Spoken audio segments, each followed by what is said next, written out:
And we turn now to the one and only Bob Schieffer. Got to give you the final word, Bob. It's good to see you and to see you here in person.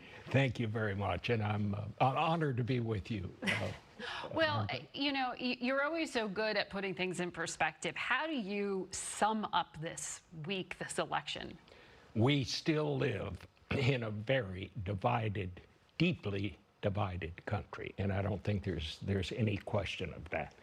Biden won this election fair and square. As far as we know, I think there's no suggestion of any kind of fraud or anything like that. There are these allegations out there, but I think that will take care of itself. Have the investigations, but I don't think much will come of that. But here's the thing. It's as if President Trump were elected president, not of the United States, but of two different countries, two very different countries. And I think the Democrats have to treat the losing side with the utmost respect and dignity, because they're going to be there. And Joe Biden is going to need their help as well as the help of Democrats to do what needs to be done in this country. It's a huge victory for Democrats, but it is not the shellacking of Trumpism that Democrats were hoping for. What, 71,000 people voted for Donald Trump. That's a huge number of people out there, and they're going to be they're not going away. The other part is, I don't think Donald Trump is going away. I think he's going to leave the White House, but he's still going to be around. I don't know doing what, but I just don't see him leaving after getting 70 million votes. Right, with really ardent supporters, too. Yeah.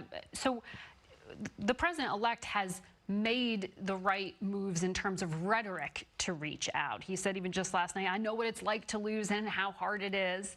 But how do you actually unite a country where these divisions go so deep? Well, I think you do what Joe Biden has been doing. I think he's been doing pretty much the right thing since this has been decided. He reached out. He said, I want to be the president of all the people, not just the president of the Democrats. And I think it is important for him to tone down this rhetoric. I mean, not talking about enemies, but talking about opponents.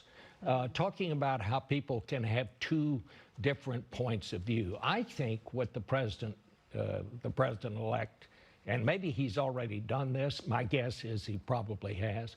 I think the first thing he needs to do is call Mitch McConnell. He knows him. They've been friends for 30 years. I know that Mitch McConnell thinks highly of Joe Biden. Now, I'm not saying call him and then run out and tell everybody on television, I just called Mitch McConnell. Right. Keep it between themselves. There have got to be things that are good for both Joe Biden and for Mitch McConnell. And if they are, then that's good for the country. And I think that's the place to start. How could either of them be hurt by later holding a news conference and saying, we just want everybody to know we're talking?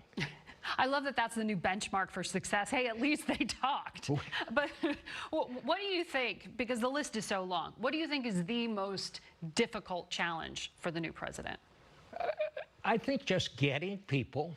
He's got to get people in his own party together. They got to decide on what the priorities are. There's no question that the COVID has to come first, but he's also got to deal with this economy. And among other things, why couldn't he come up with the two of them come up with some sort of a public works plan where people who can't work in restaurants because it's dangerous could work outside in public works projects? I think there are things like that that can be done and are possible.